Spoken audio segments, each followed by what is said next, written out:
आज पापड़ाहांडी गोष्ठी शिक्षा अधिकारी कार्यालय तरफ आंतर्जातीय साक्षरता दिवस पालन होता। उक्त कार्यक्रम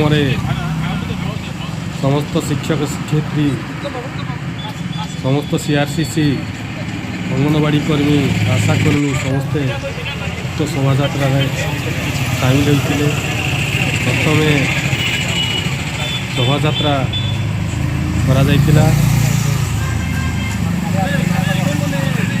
पापड़ाहांडी शिव मंदिर ठारू शोभा करा समस्त को शिक्षा प्रति सचेतनतार वार्ता दि जाइथिला।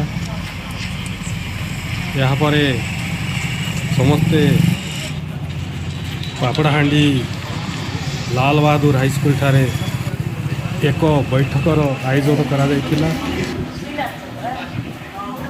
तो बैठक मध्य समस्त शिक्षक शिक्षयित्री अंगनवाड़ी कर्मी आशाकर्मी समस्त सीआरसीसी आउ एसएमसी कमिटीर सदस्य उपस्थित थिले।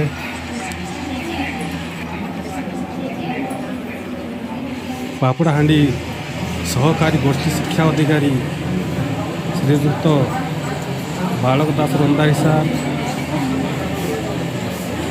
और श्रीजुक्त पूर्णचंद्र पुजारी सार, पापड़ाहांडी ब्लॉक उपाध्यक्ष श्रीजुक्त सुशांत कुमार बेहेरा, शिक्षाविद अंगनवाड़ी सुपरवाइजर समस्ते उपस्थित रही यही आंतर्जातीय साक्षरता दिवसर तात्पर्य लक्ष्य एवं यार उद्देश्य संपर्क में वक्तव्य प्रदान करथिले।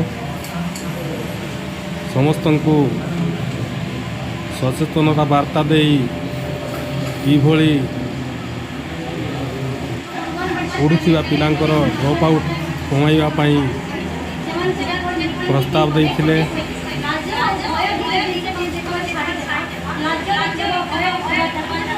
उक्त कार्यक्रम को परिचालन करथिले शिक्षक सुदाम चरण सेठी। जड़े जड़े निज निज वक्तव्य प्रदान करी सचेतनतार वार्ता देथिले। शिक्षा ही जीवनर मानदंड, शिक्षा बिना मनीषर जीवन मूल्यहीन। शिक्षा ही समाज को आगक निए, समाज को विकसित करे, तत्संगे संगे देशर मध्य उन्नति हुए। तेणु एप्रति समस्ते सचेतन होगा सहित हाथ को हाथ मिलाई दृढ़तार सहित उद्यम करने को परामर्श देते। शेष में समस्त को धन्यवाद दे आज कार्यक्रम को समाप्ति घोषणा करागला।